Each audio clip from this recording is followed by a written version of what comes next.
Muy bien, buenas noches nuevamente. Este es un café con el pastor. El día de hoy vamos a continuar con el tema que ustedes mismos propusieron, que dice la Biblia acerca de la disciplina de Dios. ¿Cómo disciplina a Dios? Esa era la pregunta. Y bueno, les digo, esta es la segunda parte. Creo que todos los que están aquí, ah, si no pudieron estar en vivo la vez pasada, creo que ya lo escucharon, la primera parte. Así es que quiero dedicar, si es así, algunos minutos, si tienen alguna pregunta o algún comentario de la primera parte. Si es así, levanten su manita virtual para que podamos escuchar la pregunta o el comentario.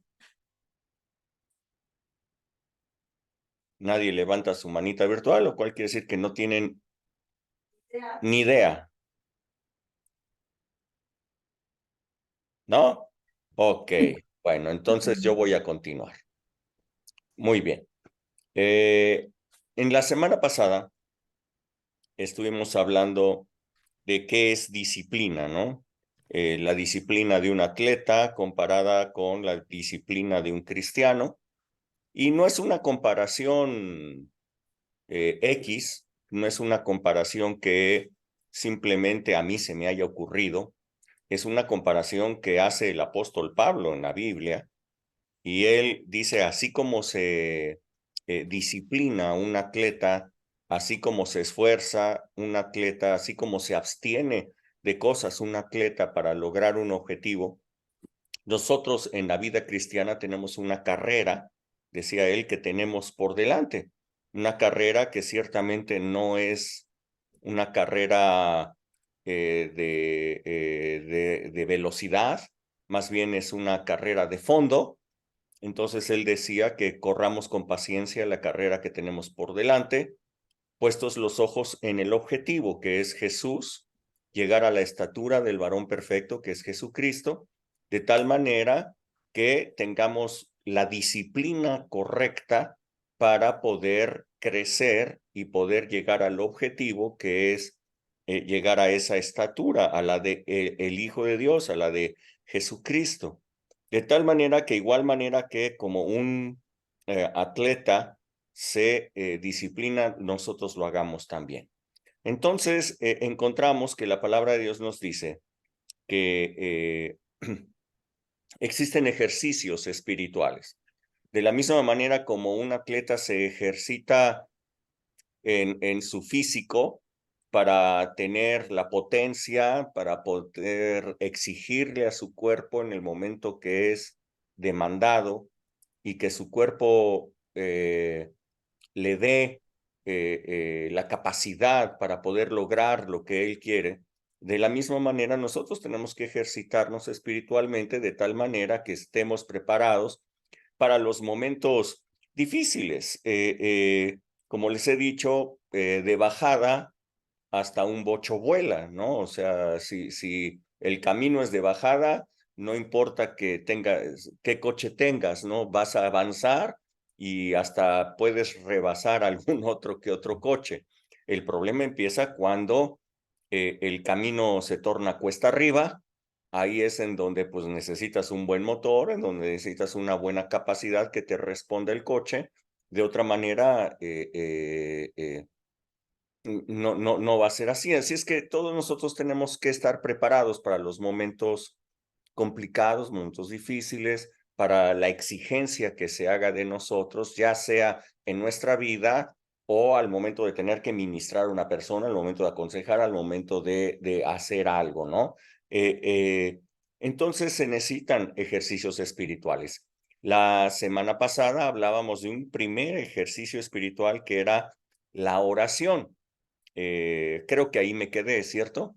Solamente vimos la oración como ejercicio espiritual y Sí, nosotros poníamos como ejemplo el de Jesús, quien estando en un momento apremiante, quien estando en un momento difícil, eh, en que él sabía que iba ya hacia la cruz y que venía el sufrimiento, que venía el martirio, Jesús sufría, estaba en angustia y él empezó a orar buscando una alternativa que, que, que se pudiera cumplir el objetivo, pero sin pasar por tanto sufrimiento. La respuesta a su oración de Jesús no fue darle ese atajo, sino que fue fortalecido por Dios para que pudiera cumplir con el propósito que él tenía. Vimos nosotros que entonces la respuesta de Dios a nuestras oraciones es la parte más importante, no tanto lo que decimos, sino lo que Dios responde, y lo que Dios responde no necesariamente son palabras, lo que Dios responde no necesariamente es una instrucción o no sé, que se nos prende el foco en algo. No, no, la respuesta de Dios puede ser fortaleza, que Dios fortalece en nuestro ser en ese momento, puede ser la guía, puede ser una revelación, no sé, Dios responde a la oración que nosotros hagamos. Jesús dijo, el espíritu está dispuesto, pero la carne es débil. Por eso es necesario que nosotros oremos para salir de tentación. Orar en el espíritu, hablamos, es algo importantísimo para orar en la voluntad de Dios, no orar en nuestra voluntad, sino en la de Dios, de tal manera que nosotros aprendamos en este ejercicio espiritual, pues a estar siempre preparados en oración en todo momento, pues para poder descargar del cielo lo que necesitamos en ese momento, ¿no? Esto es una parte, yo diría, vital. Ok, segunda, aquí empezamos ya con algo nuevo en esta reunión. Segunda ah, Ejercicio. ejercicio espiritual, pues es leer la palabra de Dios, estar en contacto con la palabra de Dios. Lo primero, pues, es la oración, ¿no? Ya lo vimos, pero ahora este segundo ejercicio es también igualmente vital, estar en contacto con la palabra de Dios. La Biblia que ustedes tienen en sus manos o hoy día ya en un dispositivo electrónico, eh, es Dios mismo hablando a tu vida para dirigirte, para corregirte. Es el maná diario, ¿no? Que alimenta tu vida y que no tiene desperdicio. Te comentaba alguna vez, o les comentaba que dicen los rabinos que el maná que descendía sobre el pueblo, no tenían ningún tipo de desperdicio. Así es que ellos atribuyen que pues esos 40 años que pasaron en el desierto fue fundamental estar comiendo maná, pues porque o sea, no tenían que estar administrando los desperdicios de su propio cuerpo, o sea, un problema higiénico menor, menos que ellos podrían tener. Y la palabra de Dios es el maná diario que nos da de comer y no tiene desperdicio alguno. Creo que cuando Dios les daba de comer el maná, eran los nutrientes, la energía necesaria para todo lo que venía, para poder tener la energía en lo que ellos iban a hacer durante ese día. Si Dios sabía que iban a tener que caminar cierto tiempo porque la presencia se había levantado, pues entonces el maná les daba los nutrientes para poder caminar lo suficiente. Igual manera que aquella torta que le dio a Elías para que pudiera caminar 40 días y 40 noches. Pues yo le decía, pues, ¿qué tenía esa torta, no? Imagínense.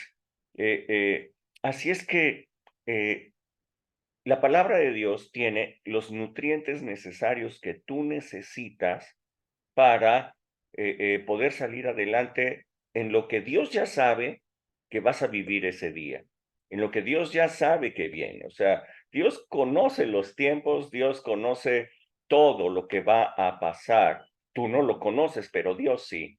Así es que la palabra que tú recibes, la palabra que tú lees, la palabra que te es revelada, tiene como propósito que tú puedas salir victorioso en lo que vas a requerir, darte las fuerzas necesarias para poder avanzar y para tener éxito en aquellas cosas que tú vas a enfrentar.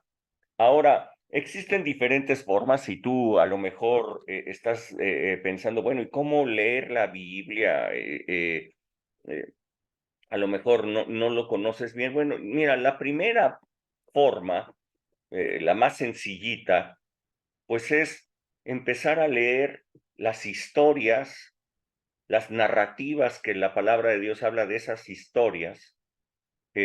Cuando tú leas lo que la palabra de Dios dice, esas historias, imagina lo que se está escribiendo, imagínalo. No leas por leer, sino ve imaginando las escenas que la palabra de Dios te está formando, de tal manera que pues puedas apreciar todas las cosas que no están escritas, pero tú estás leyendo ya entre líneas, ya estás leyendo las cosas que están pasando, porque en tu imaginación ya estás formando esa escena. Eh, eh, Así es que de esa manera tú vas a empezar a conocer pues los tiempos y sobre todo vas a empezar a darte cuenta cómo Dios actúa en cada tiempo, en cada formato, en cada cosa.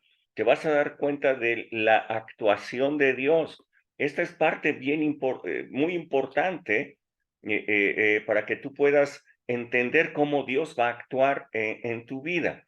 Vas a conocer allí a grandes hombres de Dios, vas a conocer cómo es que lograron vencer en medio de dificultades, vas a aprender pues principios valiosos para tomar decisiones correctas.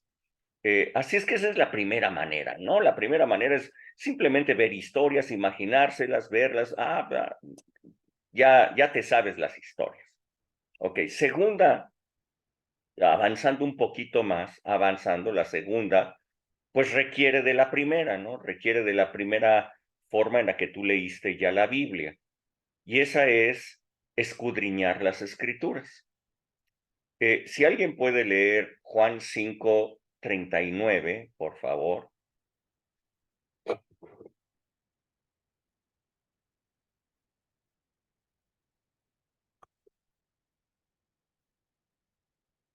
¿Nadie?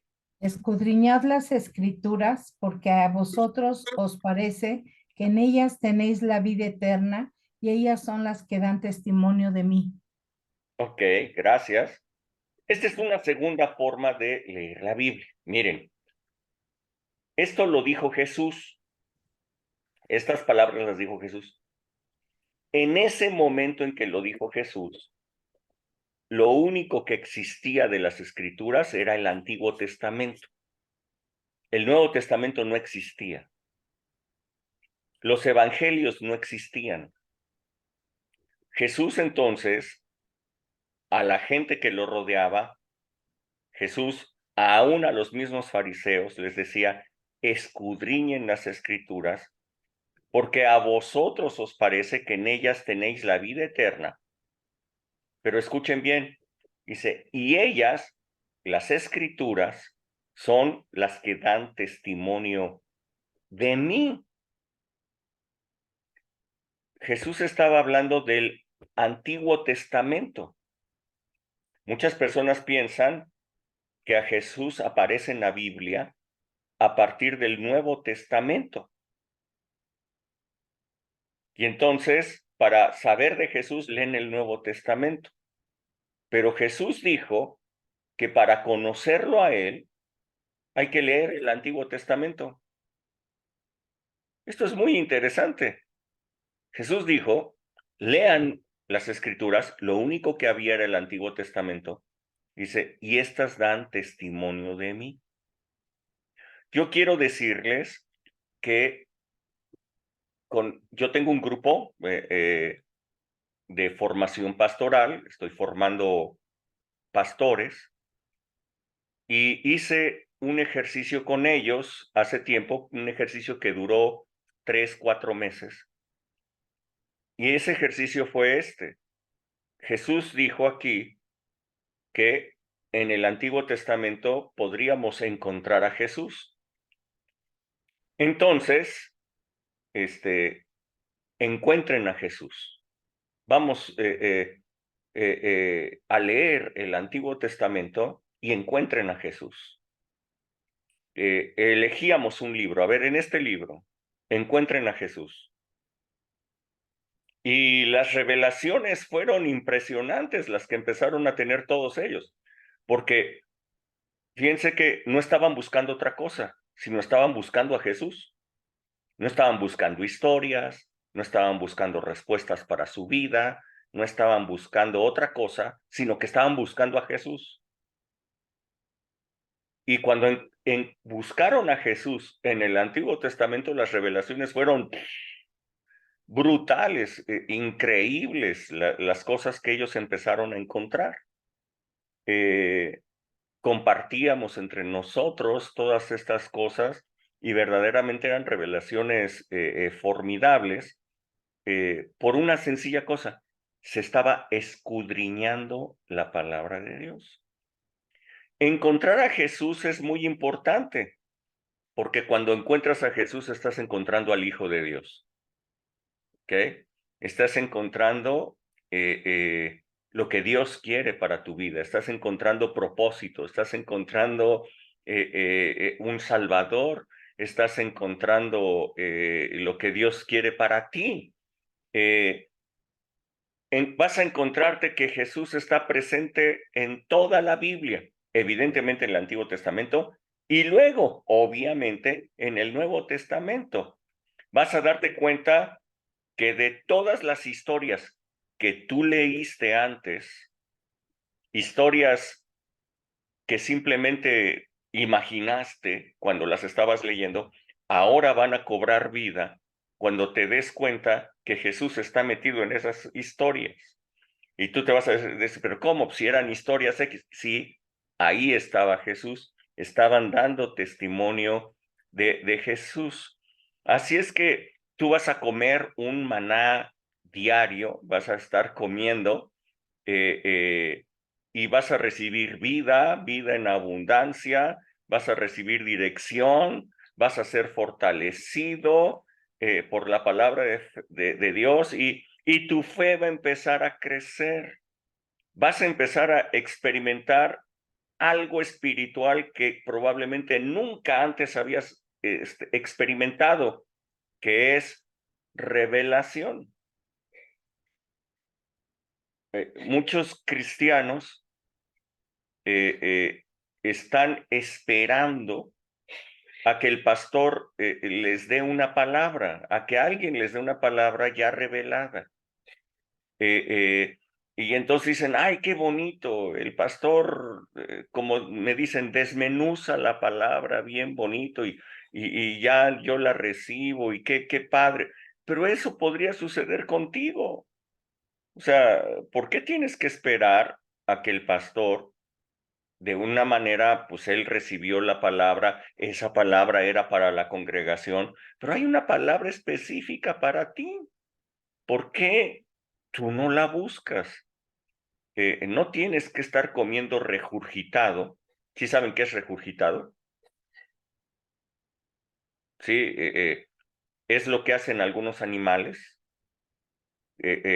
Comen, lo mastican, se lo pasan, lo regresan, lo vuelven a masticar, y cuando ya está así disuelto y ya semiprocesado, muchas veces se lo dan de comer a sus hijitos. ¿Ok? Los hijitos reciben ese alimento que ya está semiprocesado para que ellos lo puedan digerir, porque si no, no lo pueden digerir. Pero ustedes ya no son hijos de Dios que bebitos que necesiten alimento regurgitado. Ustedes pueden comer por sí mismos del maná que Dios tiene para ustedes. Esto es una disciplina.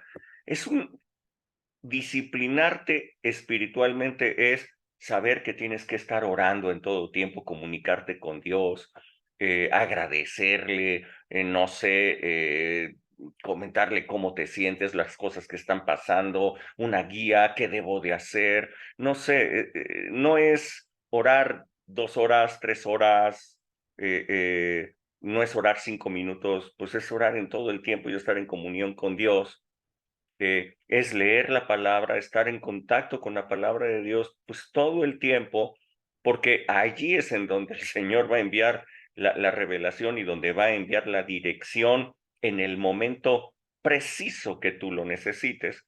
Y bueno, la tercera forma de leer la palabra de Dios, y esta es, pues yo diría, mucho más importante, es poderla leer en el Espíritu. Yo les he dicho varias veces esta frase de Smith Wigglesworth, que él decía que hay muchos teólogos, muchos estudiosos de la Biblia que han estudiado, han aprendido el idioma hebreo o el idioma griego para leer los textos originales de la Biblia, de tal manera que quieren quitar de en medio cualquier error de traducción que pudiera haber habido, que hubiera llegado a ellos ya con algún error. Entonces, para leer la Biblia lo más pura posible, sin errores de traducción ni nada, entonces ellos quieren leer la Biblia en hebreo o en griego. Smith Wigglesworth lo que decía es, yo prefiero leerla en el espíritu, que realmente ese es el idioma original de la Biblia. La palabra de Dios dice que el Espíritu Santo es el que inspiró a todos los hombres que escribieron estas cosas, los inspiró, y si Él es el que los inspiró, pues Él es el que ahora lo revela, ¿ok? Y cuando tú empiezas a leer la Biblia leyendo historias y te las imaginas, puedes leer, yo creo que capítulos completos. Cuando tú lees la Biblia escudriñándola porque estás encontrando a Jesús, estás encontrando algo, yo creo que ya no lees capítulos completos, estás buscando, estás escudriñando. Pero cuando lees la Biblia en el Espíritu, difícilmente vas a pasar 2 o 3 versículos. O sea, ya no puedes pasar, o sea, de repente estás leyendo y te quedas en una parte y la estás rumiando y el Espíritu de Dios está sacando cosas a partir de allí. Leer la Biblia en el Espíritu no es, o sea, difícilmente vas a leer un capítulo probablemente. Así es que no se trata de leer la Biblia en un año, ¿no? Que hay muchos sistemas para poder leer la Biblia en un año. Si tú me dices, estoy leyendo la Biblia en un año, yo te digo, muy bien, está perfecto, qué bueno, o sea, que haces ese ejercicio, yo creo que es muy valioso, ¿ok? Y ahí a lo mejor estás leyendo a nivel de historias, imaginando y todo el rollo, ¿ok? Pero si vas a leer escudriñando, no te va a dar para leer la Biblia en un año, no, jamás.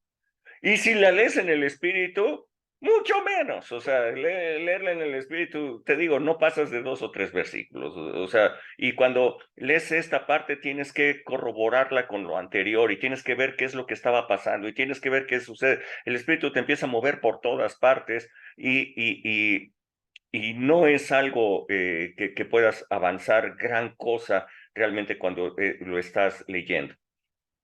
Para leer la Biblia en el espíritu, creo que es muy importante haberla leído antes.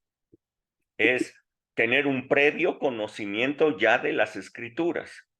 Porque cuando la lees en el espíritu, te digo, te relaciona con lo que dice acá, con lo que dice acá, con lo que dice acá.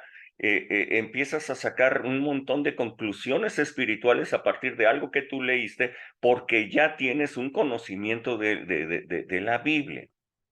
Dice aquí, vean esta parte. Si alguien puede leer Isaías 29, desde el verso 9 hasta el 14, por favor.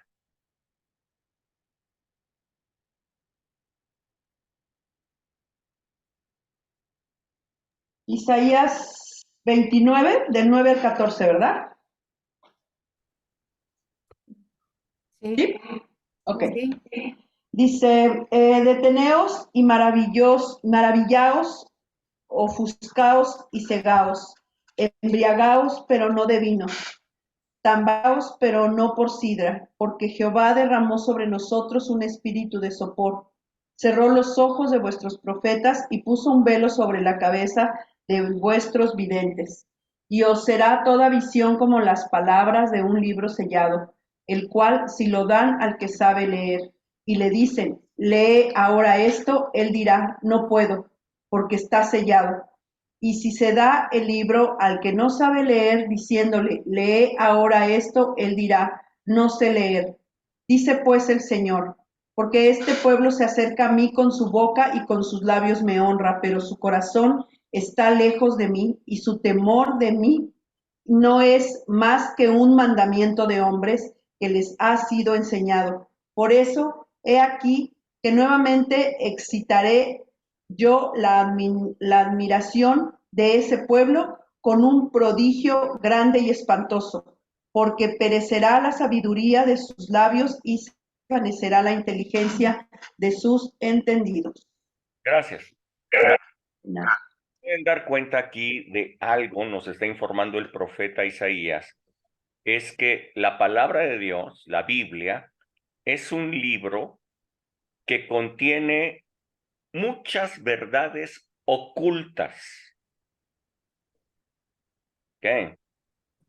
Es un libro que contiene cosas que no se van a entender sencillamente. Es un libro sellado, lo dice así. ¿Ok?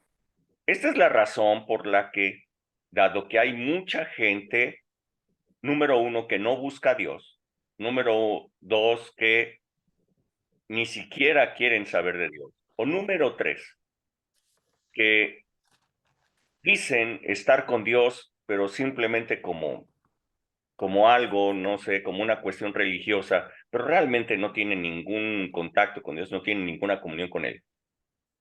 Este libro está sellado, de tal manera que cuando leen la Biblia, pues no entienden nada. Leen una historia, a lo mejor cuando leen la historia se imaginan y dicen, ¿y eso qué?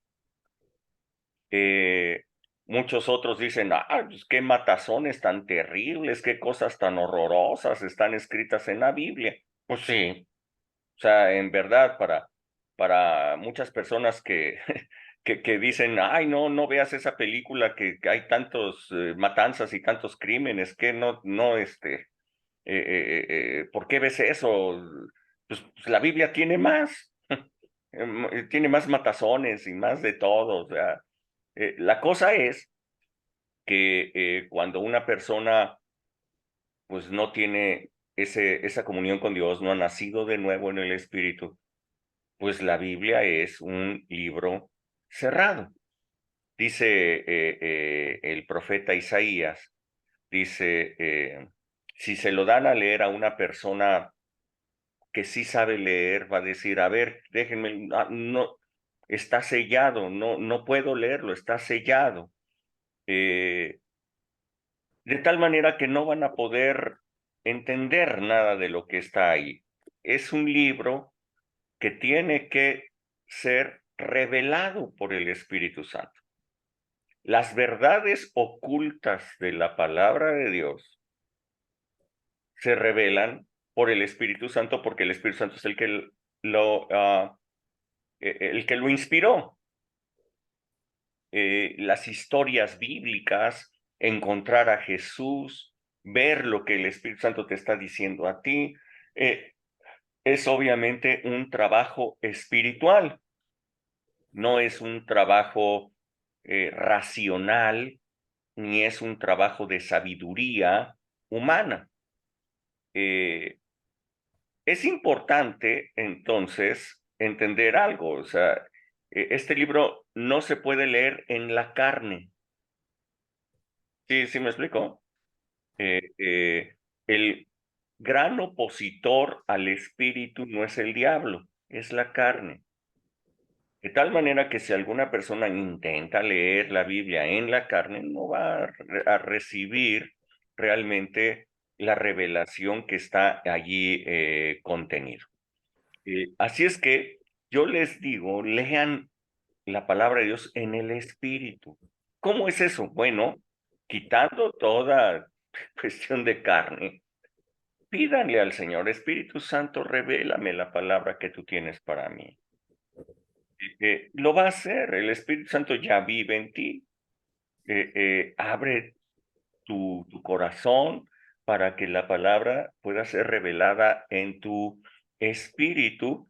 Entonces, pues grandes verdades, grandes revelaciones ocultas van a empezar a brotar, te van a llenar, te van a admirar, te van a asombrar de todo lo que la palabra de Dios dice y que no habías tú logrado ver, ¿no? Muchas ocasiones, muchas personas nos han dicho que alguna palabra que han leído, no sé, 50 veces, 100 veces, y de repente tú les hablas de lo que dice allí, hasta se asustan y dicen, ¡ay, eso dice! ¡Wow! ¿Y por qué nunca lo vi? Pues es una cuestión espiritual. Esto es en el espíritu, no es algo racional. ¿Qué te da esto? ¿Qué es lo que te da leer la Biblia en el Espíritu? Bueno, pues que en los momentos difíciles, cuando tu espíritu es exigido, te va a tener la preparación perfecta para salir victorioso en medio de la prueba, en medio de la adversidad, porque de tu espíritu va a brotar la respuesta que tú necesitas para tu alma, para tomar decisiones, para hacer las cosas y que sean las correctas. Es un ejercicio espiritual. Vas a estar listo para el momento que lo necesites. De la igual manera que un atleta todos los días se prepara, corre, hace ejercicios, pero en ese momento no es exigido. Va a ser exigido cuando llegue la carrera. Y cuando llegue la carrera y empiecen a presentarse los calambres y empiecen a presentarse la sed o empiecen a presentarse pensamientos que digan ya no puedo seguir, ahí es cuando tiene que salir la fortaleza de toda la preparación y entonces exigirle al cuerpo y el cuerpo va a dar, ¿ok? Eso es exactamente cuando tú ya tienes una costumbre para orar, ya sabes orar, ya sabes identificar la respuesta de Dios. Cuando tú has leído la Biblia, la tienes presente, tienes una comunión con el Espíritu, hay revelación en ti y pasas por un momento difícil, un momento de prueba, en ese momento vas a recibir revelación, vas a recibir fortaleza, vas a recibir lo que necesitas. Es en el momento en el que vas a ser exigido, el momento en cuando el camino se torna cuesta arriba. Te digo, mientras vas cuesta abajo, cualquiera es cristiano, ¿ok?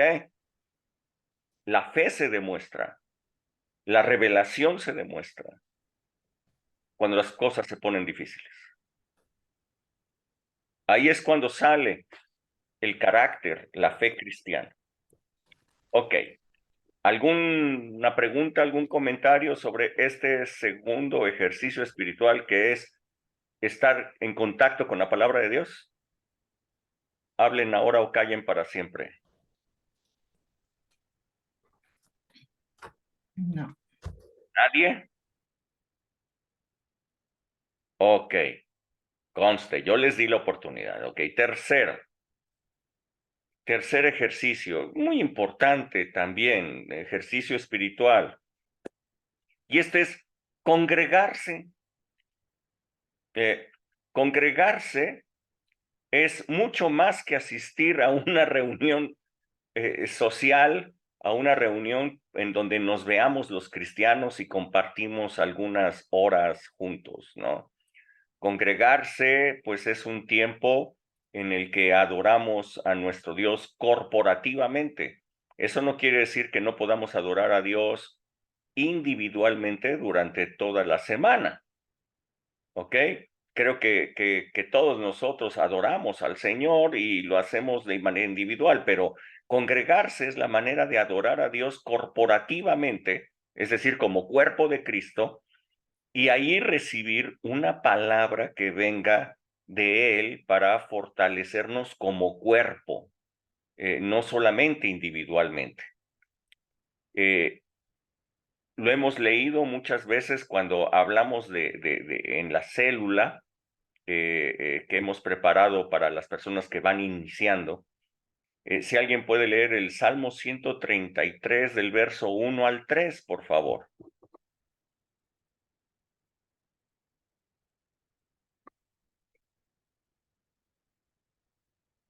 Salmo 133 del verso 1 hasta el 3. ¿Alguien? Del 1 al 3. Sí. Ya. Ay, bueno. No sé. Ay, Viene ahí. mira. Y cuán delicioso es habitar los hermanos juntos en armonía. Es como el buen óleo sobre la cabeza, desciende sobre la barba de Aarón, y baja hasta el borde de sus vestiduras, como el rocío de Hermón que desciende sobre los montes de Sión, porque allí envía Jehová bendición y vida eterna. Ok, a ver. Miren qué bueno, qué delicioso es que los hermanos estén juntos, en armonía. Eso es una congregación, eso es congregarnos. Dice, allí, cuando los hermanos están juntos en armonía, dice, es como el buen óleo sobre la cabeza. Está hablando de unción. Es la unción sobre la cabeza, la cual desciende, imagínenselo, de la cabeza hacia la barba, y el salmista dice, la barba de Aarón. Está hablando del sumo sacerdote. Esto está escrito en el Antiguo Testamento, en donde no hay ningún conocimiento de que el sumo sacerdote es Jesucristo, sino se está hablando de el sumo sacerdote conocido por ellos en la orden de Aarón, es Aarón, y se desciende sobre la cabeza, viene hasta la barba de Aarón y baja hasta el borde de sus vestiduras. Está hablando entonces de un cuerpo, ¿ok? Un cuerpo sacerdotal que recibe la unción. Dice, cuando estamos juntos todos, es una unción que desciende sobre la cabeza y baja sobre todo el cuerpo. Ahí, como yo les decía, adoramos corporativamente, estamos en la presencia de Dios corporativamente, y allí desciende una unción sobre el cuerpo de Cristo, que somos nosotros, que somos la iglesia.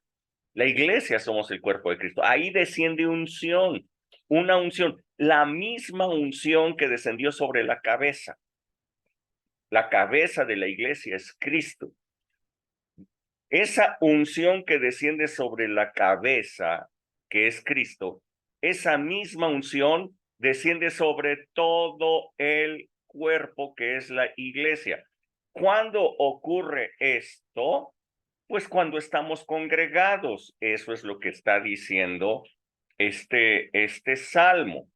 ¿De qué nos perdemos cuando no nos congregamos? ¿De qué nos perdemos? De la unción que el Señor hace reposar sobre el cuerpo. No hay unción.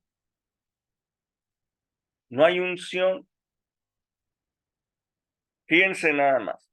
Una persona que no ora difícilmente tendrá fortaleza espiritual. Una persona que no lee la Biblia no tendrá revelación espiritual. Una persona que no se congrega no tendrá unción. Si una persona no tiene esta disciplina de orar, estar en contacto con la palabra, congregarse, ¿qué resultados podrá tener como cristiano? Cuando se le exija, ¿qué va a pasar? Mientras todo va bonito en su vida, pues todo va a estar padrísimo como cristiano, pero cuando las cosas se ponen difíciles, ¿qué le va a pasar a esa persona como cristiano? Hemos visto en 1000 casos nosotros en que personas se empezaron a separar de Dios, empezaron a perder su comunión, empezaron a perder todas estas cosas, y entonces lo que antes era una buena vida, una vida padre, de repente es un desastre ya. En el momento en el que se les exigió, no tenían nada, no tenían ninguna fuerza espiritual para poderse reponer. Y el desastre ocurrió allí. Verso 3, sigo leyendo, dice, es congregarse, dice, es como el rocío de Hermón que desciende sobre los montes de Sión. Dice, porque allí, cuando están congregados, Jehová envía, escuchen bien, bendición y vida eterna. Entonces, 3 cosas ocurren ahí cuando estamos corporativamente en la presencia de Dios. 3 cosas. Dios envía unción, bendición, vida eterna. ¡Wow! Esto es ejercicios espirituales. Les he hablado de 3. 3 ejercicios importantes. Muchas personas dicen, bueno, pues es que yo no me puedo congregar porque realmente pues es el único día que tengo para descansar. Un atleta, si dice, pues no puedo levantarme temprano para hacer ejercicios y todo el rollo, pues difícilmente va a poder completar la carrera. Se va a quedar a la mitad y ya no va a tener la medalla correspondiente, ¿no? En el momento en el que se le exija, no va a poder. Si a mí ahorita me ponen a correr una carrera de 10 kilómetros, no llego ni a la mitad. Porque no he hecho ejercicio, porque no estoy preparado, mi cuerpo no está preparado para eso. Entonces, ¿cómo pretende un cristiano soportar las pruebas, pasar por diferentes momentos, salir victoriosos de tentaciones, tener revelación, ministrar a otras personas, tener unción para sanar enfermos? O sea, ¿cómo pretenden hacerlo si no son disciplinados? Esta es una disciplina cristiana, muy diferente de lo que se piensa que es la disciplina de Dios. Ahí vamos a pasar ahora. Hasta ahorita, ¿algún comentario, alguna pregunta sobre este tercer ejercicio espiritual que es congregarse? Hablen ahora o callen para siempre. Rebeca. Pues mi comentario sería porque sí es muy frecuente que hay personas que esperan que, bueno, lo primero que te dicen, pues es que Dios está en todas partes, ¿no? Yo puedo estar en mi casa, yo puedo estar con mi suegra, con mi abuela, con la mamá de Batman y Dios está allí. No, yo no tengo la necesidad, o sea, no creo que sea necesario estar siempre metido en la congregación y fanáticos y no sé qué. Pero finalmente, esta verdad que dice la palabra, pues es lo que a nosotros los que la conocemos y nosotros los que la creemos, sabemos que en realidad así es. ¿Cuántas veces precisamente en la tarde platicábamos acá en los matrimonios, cuántas veces ni siquiera, pastor, tocas a las personas, ni siquiera sabes que se te va a presentar una situación de alguien que necesite de Dios y el simple hecho de estar tú allí, el simple hecho de hablarles y demás, empiezan a recibir la respuesta. Tú ni siquiera estabas, según tú, preparado, pero el hecho de estar continuamente congregándote, recibiendo, sin menospreciar las ministraciones, todo lo que Dios tiene allí en la alabanza y en todo, yo creo que aun cuando tú no lo estés pidiendo, lo estás recibiendo. Estás recibiéndolo por estar allí. Así que el Dios agarra parejo mientras estés ahí en su casa. Aunque no lo estés pidiendo por el hecho de estar ahí congregado en armonía, se da esa unción. Sí, así es. Y el razonamiento de que Dios está en todas partes y que no es cierto de que Dios esté solamente ahí contigo en tu congregación, pues es un razonamiento correcto. Dios está en todas partes. Ahora, pero la presencia de Dios manifestada no está en todas partes. Esa es una diferencia importante. O sea, cuando Moisés subió al monte Sinaí, la presencia de Dios está en todas partes porque él es omnipresente. La presencia de Dios estaba con el pueblo, pero ellos tenían miedo. Pero la presencia de Dios manifestada estaba en el monte. Ahí Dios estaba manifestándose con fuego, con sonido de bocina. Dios escribió cosas, Dios descargó diseños sobre Moisés. Esto ocurre cuando la presencia de Dios se manifiesta. Es una cosa diferente.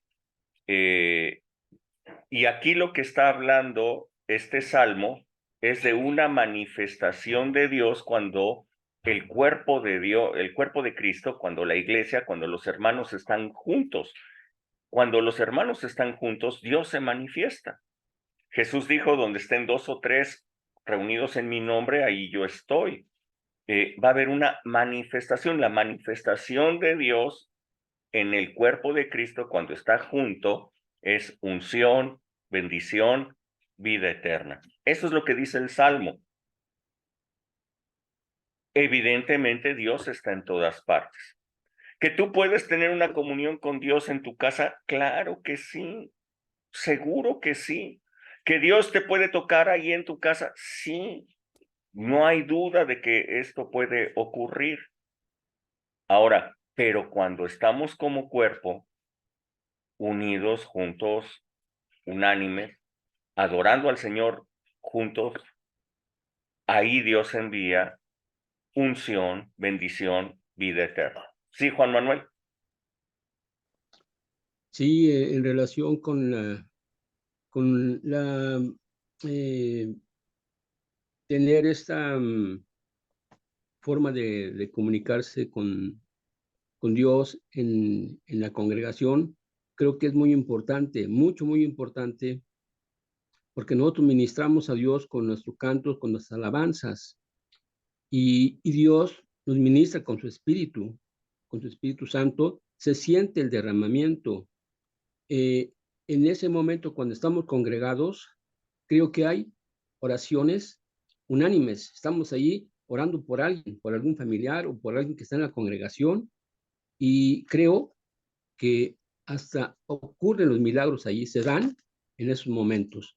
Cuando el Espíritu Santo desciende y toma nuestra petición, allí está Él y sana a las personas o las libera. Eso es lo que yo he visto, lo he experimentado y tengo esa experiencia de que Dios está presente allí, no hay duda, se siente la presencia del Señor.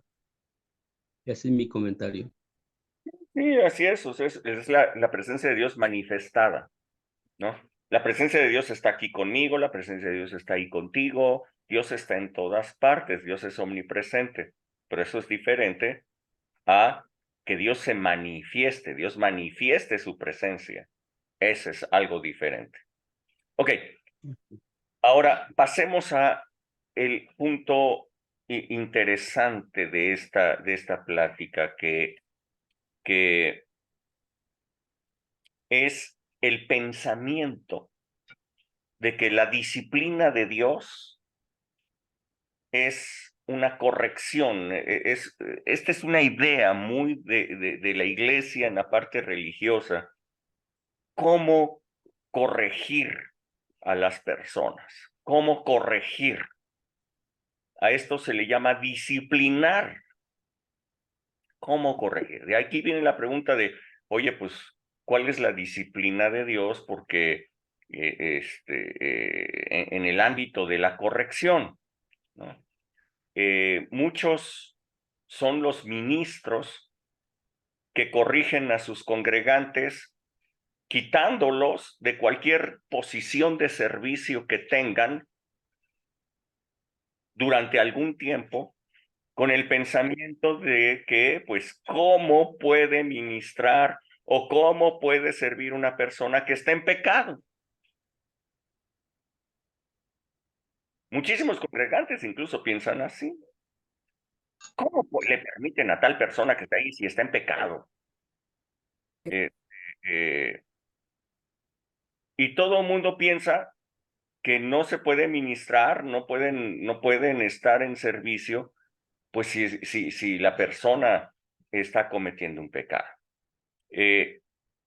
Evidentemente hay pecados que son visibles y otros pues que no lo son tanto, ¿no? Cada ministro, cada congregación y cada congregante de repente han hecho una tabla muy subjetiva de niveles de pecados, ¿no? En donde dicen, este es más grave que este. Y pues no, pues este es categoría 5, este es categoría 1, este es categoría 4, y le asignan una gravedad de acuerdo a su punto subjetivo de ver las cosas, ¿no? Algunos pecados para las personas son intolerables y algunos otros, pues son tolerables, ¿no? O sea, es chistosa la manera de pensar. Por ejemplo, no sé, a ver, que alguien me conteste. Una persona chismosa, ¿qué categoría de pecado ustedes le asignan? A ver, del 1 al 5, ser chismoso. ¿Alguien me puede decir? 3. 3, ok, categoría 3. Mentiroso. ¿Qué categoría? Pues ahí se va con el chismoso. El 3 también, yo digo. Ok. Pide prestado y nunca paga. Hijo.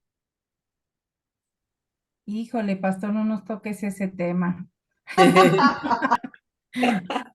¿Categoría ustedes le ponen? Está bien. Sí. ¿Pudiera ser un 2?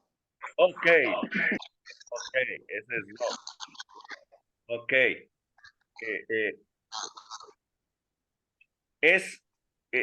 Está en adulterio. Ese sí un 6. La chica salió embarazada. Sin casarse, obviamente. La chica salió. 4. Dijeron 4. 4. Ok, categoría 4. Ok. Es totalmente desordenado con su forma de comer. Y entonces está Ya bien, me voy. bien gordita porque es totalmente desordenado con comer. ¿Qué categoría? 0. Ah, Sí, estoy de acuerdo, 0. No cuenta. 0. Se va al cielo con todo y chanclas. esa no. Interesante la subjetividad. A ver, ¿está tatuado? No. 1. Categoría 1. Ok, eso es perfectamente aceptable. Dice, es tolerable que esté tatuado. Ok, categoría, a ver, ¿qué otro pecado? A ver, Alejandra, ayúdame. Es grosero, habla con un montón de groserías.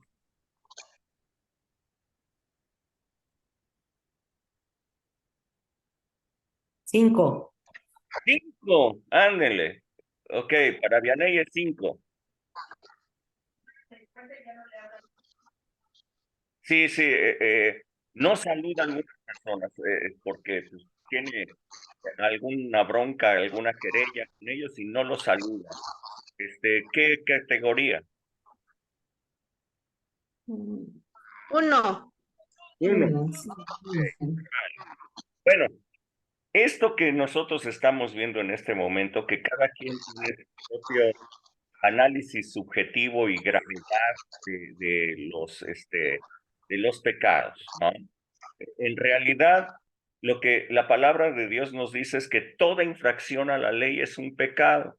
Y cuando la gente pecaba, tenía la misma validez uno que el otro, porque todos pecaron y están destituidos de la gloria de Dios, ¿no?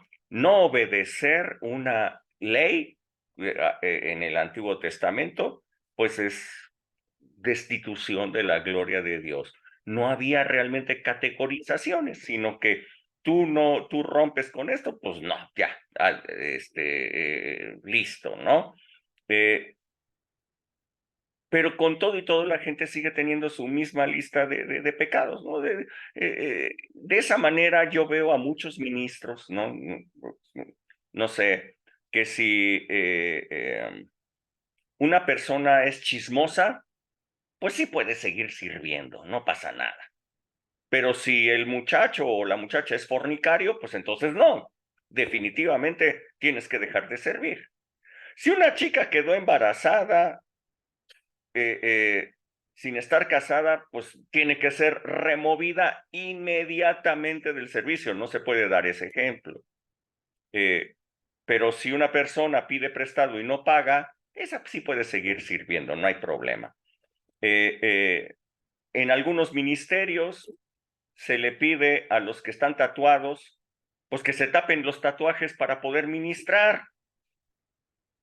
Que si tienen piercing, pues que se los quiten cuando están cantando. ¿Qué opinión tienen ustedes de esas medidas disciplinarias?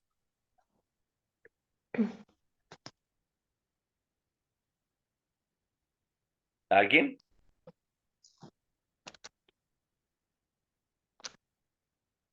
A ver, yo.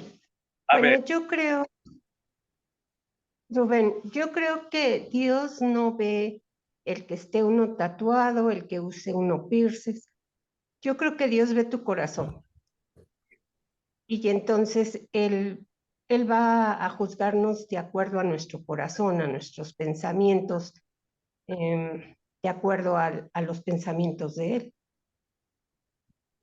Eso es lo que yo creo, ¿no? sí, pero la pregunta es, ¿tú qué piensas de ese tipo de criterio en donde a una persona chismosa sí se le permite continuar, pero al que está fornicando no, a la que salió embarazada inmediatamente hay que quitarla, pero al que pide prestado no paga, ese sí que sigue sirviendo. ¿Qué Pues opinión yo creo que hay mucha religiosidad en cuanto a eso, ¿no? O sea, les está dando categorías, entonces hay religiosidad. de Y religión? entonces no lo están viendo conforme a como Dios nos ve, sino a como ellos, como ellos nos ven, no como Dios nos ve. Ok. Sí, ¿Yo? tú levantaste la mano, ¿no? Sí, ajá, perdón, Rambo, yo pienso que si nosotros incurrimos en hacer ese tipo de situaciones, creo que es un poco lo que decía Hilda, ¿no? Bueno, no, o sea, A ver si logro explicarme, porque ahorita ya me desconcentró Rambután.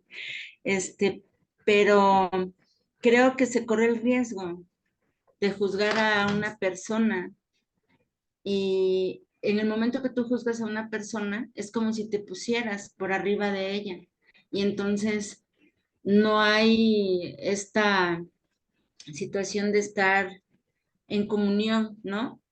O sea, no solo con tus hermanos, ¿no? En esa armonía, en esa congregación, pues en esa unidad, ¿no? Es interesante lo que estás presentando. Si tú juzgas a una persona, te estás poniendo por encima de ella. Ok. Pues de alguna forma, porque ¿quién eres para decir quién sí, quién no? Correcto tu razonamiento. Ahora, la pregunta es, ¿el ministro, el pastor de la congregación, entonces está por encima o no lo está? A ver, ¿cómo no? Ya no. A ver. No creo que... sí. Juzga, ahora está poniendo por encima de ella. Ahora, si el pastor, el ministro de una congregación, está tomando esas acciones disciplinarias, entonces él se está poniendo por encima de la persona. ¿Está por encima o no está? Yo creo que no está por encima de la persona.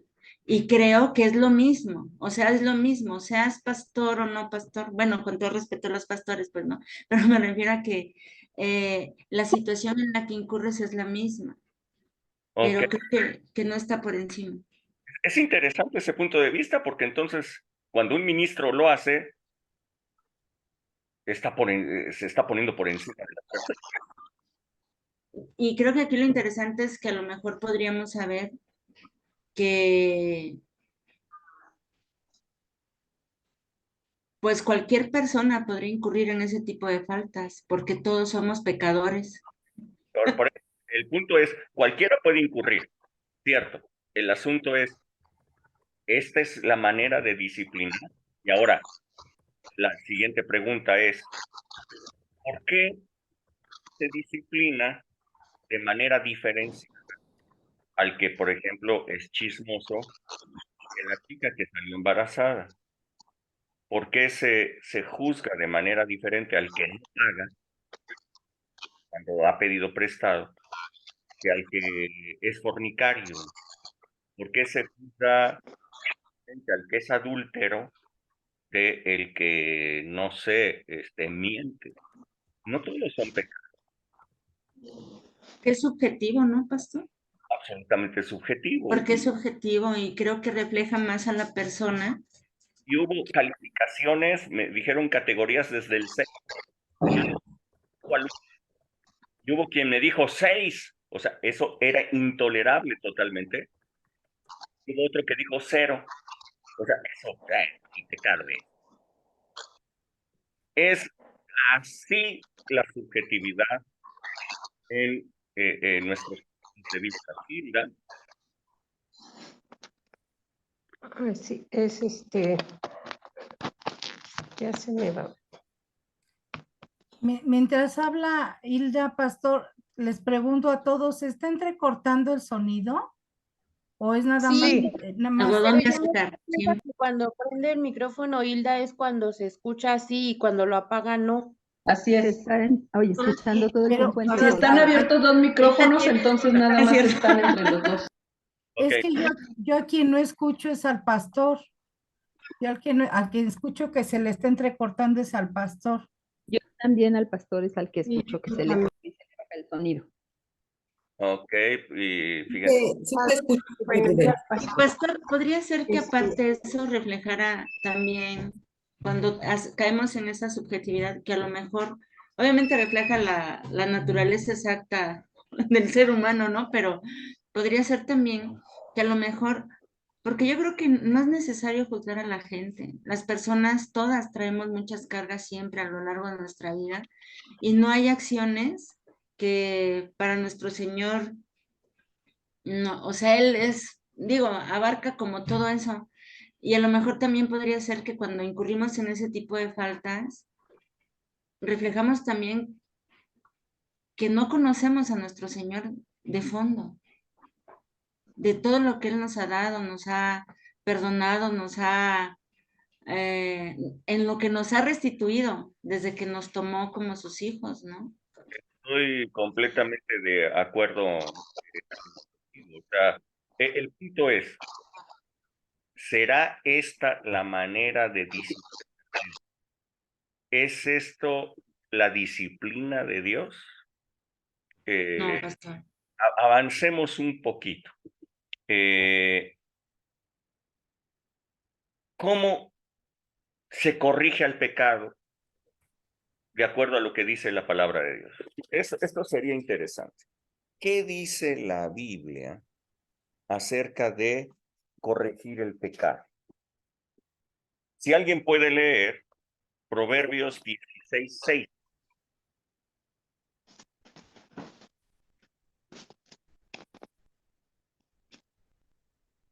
Proverbios, ¿qué? Perdón. Con misericordia y verdad se corrige el pecado, y con el temor de Jehová los hombres se apartan del mal. Wow, vean nada más esto y compárenlo con la forma de corrección de muchas iglesias o de muchos ministerios. Proverbios 16:6 dice, con misericordia y verdad se corrige el pecado, y con el temor de Jehová los hombres se apartan del mal. Dos poderosas armas para corregir la vida chueca de una persona, el pecado de una persona. La primera es misericordia y verdad. La misericordia mostrada a través de Jesucristo, la verdad de la palabra de Dios que tiene el potencial de actuar en la vida de la persona, en la vida del creyente. No de que el creyente actúe la palabra, sino que la palabra actúa en el creyente. Y la segunda arma es el temor de Dios. Dice aquí que bajo el temor de Dios, las personas se apartan del mal. ¿Vieron que no está incluido el castigo? ¿Vieron que en la corrección que nos habla la palabra de Dios no está incluido avergonzar a las personas? ¿Sí se dieron cuenta de esto? O sea, ¿cómo se corrige? Misericordia y verdad. Temor de Dios, que se aparten del mal. ¿Sí, Hilda? Sí, yo creo que se exhorta con amor y no con condenación. Entonces, cuando estamos juzgando y dándoles una calificación, se está condenando. Y Dios no nos condena, o sea, nos exhorta con amor. Sí, bueno, a lo mejor podrán decir unas personas, estamos condenando, simplemente les quitamos del servicio, porque ¿cómo puede vivir una persona que está en pecado? O sea, esta es la manera de la ley. En la ley, recuerden ustedes, la santidad era vista como la exclusión de la suciedad, la exclusión del pecado, la exclusión de todo tipo de defectos. Recordarán ustedes que no podría entrar en el templo pues quien estuviera cojo, mudo, ciego, quien tuviera algún problema con títulos, cosas por el estilo, esos no podían entrar. Estaban excluidos. El que pecaba era excluido de la congregación, si no es que muerto. Y cuando eran muertos los tenían que matar afuera del campamento, excluidos totalmente. Esta era la manera en la que se hablaba en la ley O sea, separar a la persona, separar a quien estaba mal, separarlo, porque esta era la forma de ver la santidad, ¿no? Es permanecer en el antiguo pacto de la ley. En el nuevo pacto de la gracia, la palabra de Dios nos dice algo muy diferente. ¿Alguien puede leer Hebreos 13, del 10 al 12?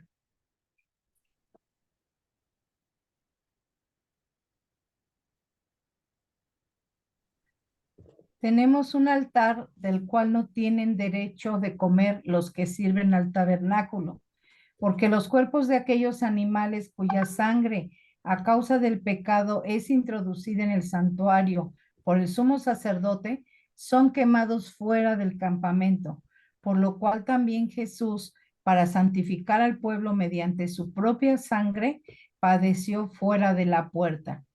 Salgamos hasta ahí, así. Bien lo que está diciendo.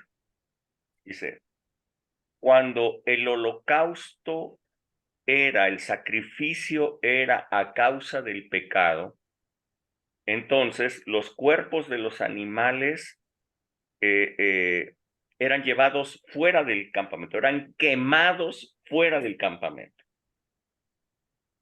porque era de pecado. Había que excluirlo, había que sacarlo. ¿Ok? Los sacerdotes no tenían derecho a comer de de esos sacrificios. ¿Por qué? Porque eran por el pecado. Se había transmitido el pecado hacia ellos. Tenía que ser fuera del... Pero entonces nos dice, por lo cual también Jesús, siendo el Cordero de Dios, para santificar al pueblo mediante su propia sangre, padeció fuera de la puerta. A ver, veamos. Toda persona que ha creído en el sacrificio de Jesús, ¿cuál es su estatus? Salvo, salvación, perdonado, Nada más eso. santificado, Santo. ¿Por qué les cuesta tanto trabajo decirlo? santificado, Santo. santo, sí, santificado. Ajá. Okay. Ahora, eso quiere decir que los pecados que ha cometido ya fueron quitados, la sangre de Cristo les ha lavado, por lo tanto, no tienen que ser sacados, no tienen que ser apartados del campamento. ¿Por qué? Porque Cristo ya fue apartado del campamento para que nosotros fuéramos incluidos en el campamento. ¿Me están siguiendo? Sí. Estas normas disciplinarias, no sé en dónde tienen su origen. Creo que es en el Antiguo Testamento y que se han hecho populares. Pero esto no es bíblico. La Biblia nos habla de una corrección mediante la misericordia y la verdad y el temor de Dios, no mediante la exclusión de las personas del campamento. Esto no es una forma correcta. Ahora, ¿qué sí nos dice la Biblia? La Biblia sí nos dice acerca del arrepentimiento. ¿Qué es lo que sí tiene que hacer un ministro que tiene autoridad de Dios? ¿Qué es lo que sí tiene que hacer? Llevar a las personas a arrepentimiento. Arrepentimiento es un cambio de dirección, ya lo hemos visto. Pero arrepentimiento no solamente es un acto que precede a la salvación. Arrepentimiento es una condición de vida de todo cristiano. Y no es porque esté pecando todo el tiempo. El arrepentimiento es una condición de todo cristiano que está dispuesto a cambiar. El Espíritu Santo hace la obra de transformación en nosotros, de tal manera que empieza a quitar de nosotros cosas y empieza a cambiarnos de nosotros la forma de ser, a escribir la voluntad de Dios dentro de nosotros. Pero si nosotros no estamos dispuestos al cambio, si no hay arrepentimiento dentro de nosotros permanente, no estamos dispuestos al cambio, por más que el Espíritu Santo nos esté mostrando un cambio de vida, no va a existir este cambio. El arrepentimiento tiene que estar permanentemente.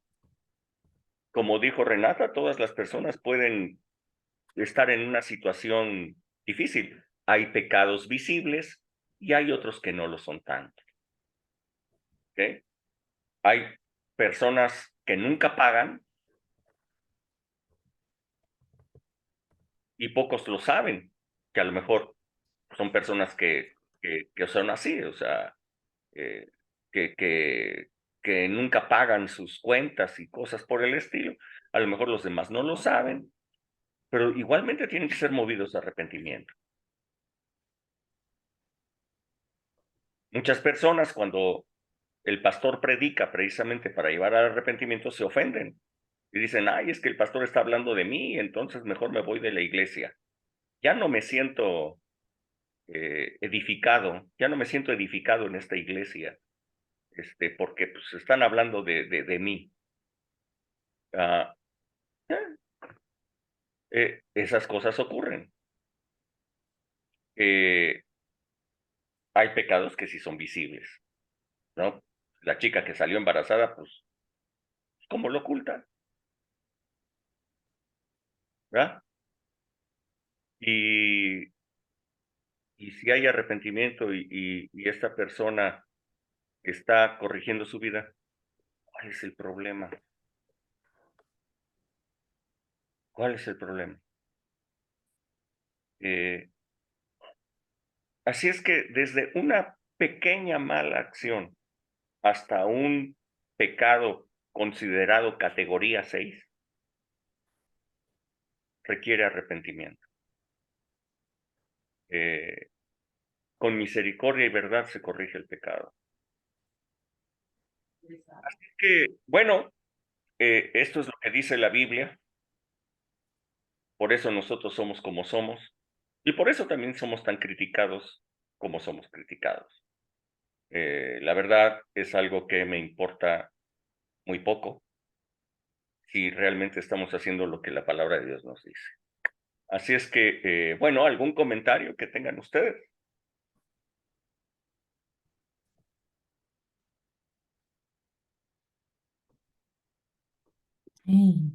Sí, Rebe.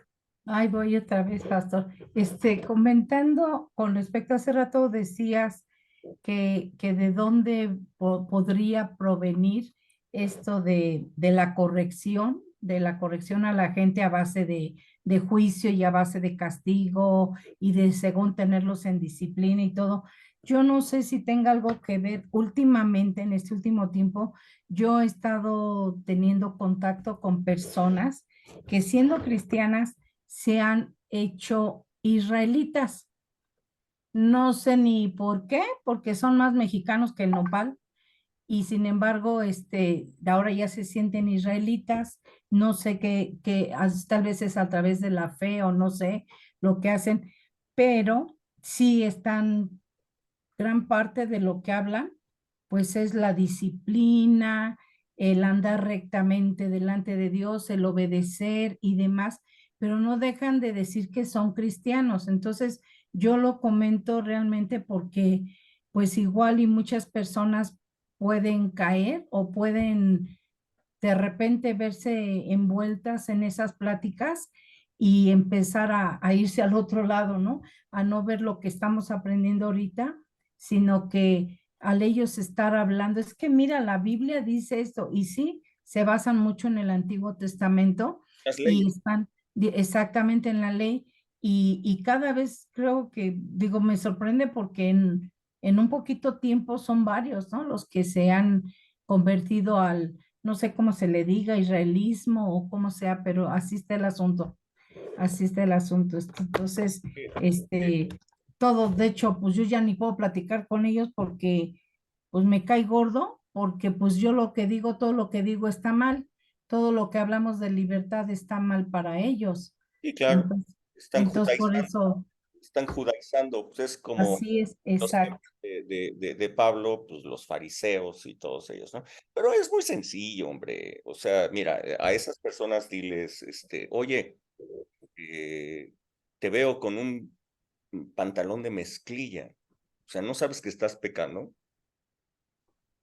O sea, pues, ¿por qué vienes a decir todas estas cosas? Pues aplica toda la ley, por favor, no nada más una parte.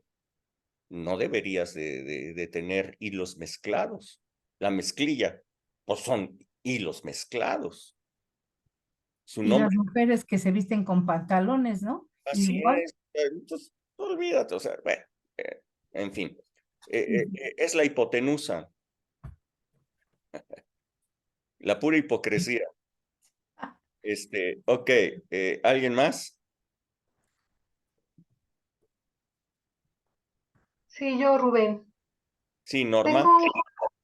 Tengo una pequeña duda. Dice que con misericordia y verdad se corrige el pecado. Solo para confirmar, el hablar de verdad, ¿se refiere a la verdad en la palabra de Dios?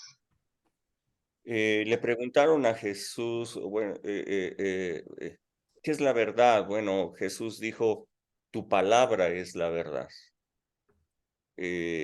Sí, cuando hablamos de verdad estamos hablando de la palabra de Dios.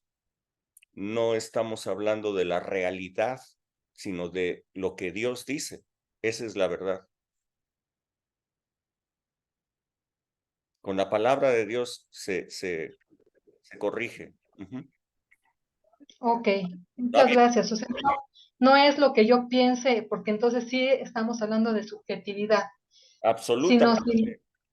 Absolutamente. Incluso ahorita te digo, yo les dije qué categoría le ponen a cada pecado y pues ustedes fueron testigos de la subjetividad que nosotros mismos podemos tener, ¿no? Qué grado de tolerancia podemos tener ante ciertos pecados y qué grado de intolerancia podemos tener hacia otros.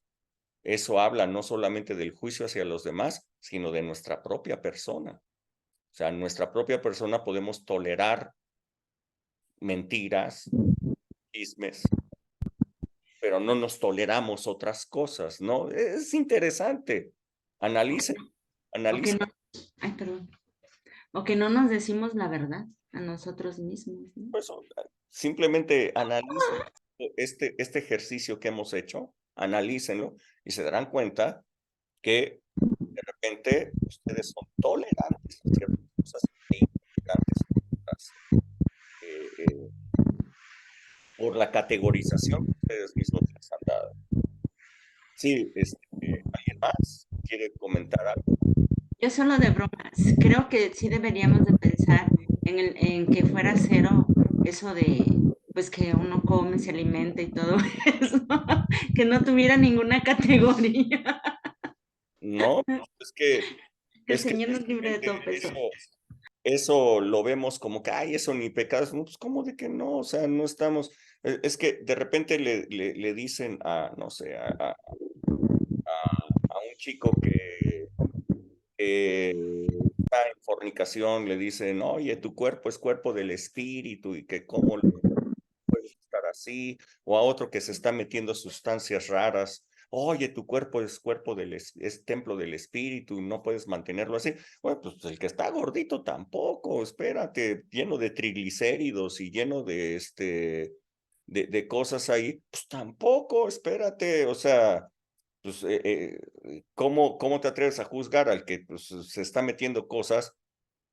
Pero pues si tú estás metiéndote grasa y todo el rollo y mira cómo estás, pues si tú estás juzgando el cuerpo de Cristo, pues ve el tuyo. Bueno, está bien. Es verdad, o sea, pues, ¿por qué somos tolerantes con una persona que a lo mejor no es disciplinada en su alimentación y está gordita? Y sí somos intolerantes con alguien que se está metiendo cosas. No, pues es que a él le hace daño y al gordito no. Solo era broma. Es que a él va a hacer mucho daño las drogas. Oye, pues el otro ya le está dando diabetes. Además, el azúcar es adictiva, ¿no? Es igual, ¿no? Dicen los estudios. Todo ese rollo. Vamos a suponer que no lo fuera, pero bueno, el punto es, le hace daño al uno y le hace daño al otro. Pero una cosa sí la toleramos y la otra no la toleramos.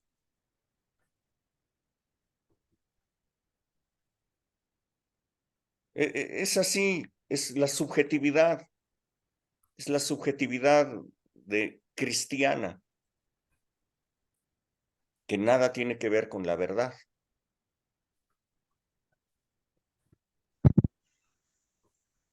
Ok, ¿alguien más quiere comentar algo? Es como la mujer, quién sabe qué le hice a mi teléfono, pero ya no veo las pantallas. Es como la mujer que fue apedreada, ¿no? Por los fariseos. Que querían apedrearla. Querían, bueno, y Jesús la salvó en ese momento, diciéndole, tus pecados te son perdonados. No fue apedreada, ¿no? Lo más interesante es esto, que Jesús ni siquiera levantó la vista. Ajá, sí, sí, sí. Ni siquiera la avergonzó viendo. Ajá. Eso es lo más interesante. No es tanto que la hubiera salvado. Sí, sí la salvó. El punto es, ni siquiera levantó su mirada a verla. Sí, sí. Este es el grado de dignidad que puede haber.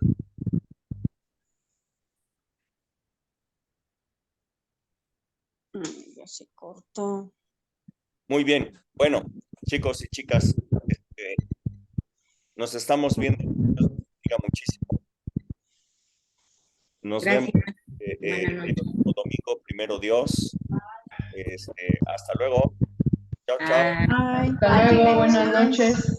Buenas noches. Night. Bye. Cortó.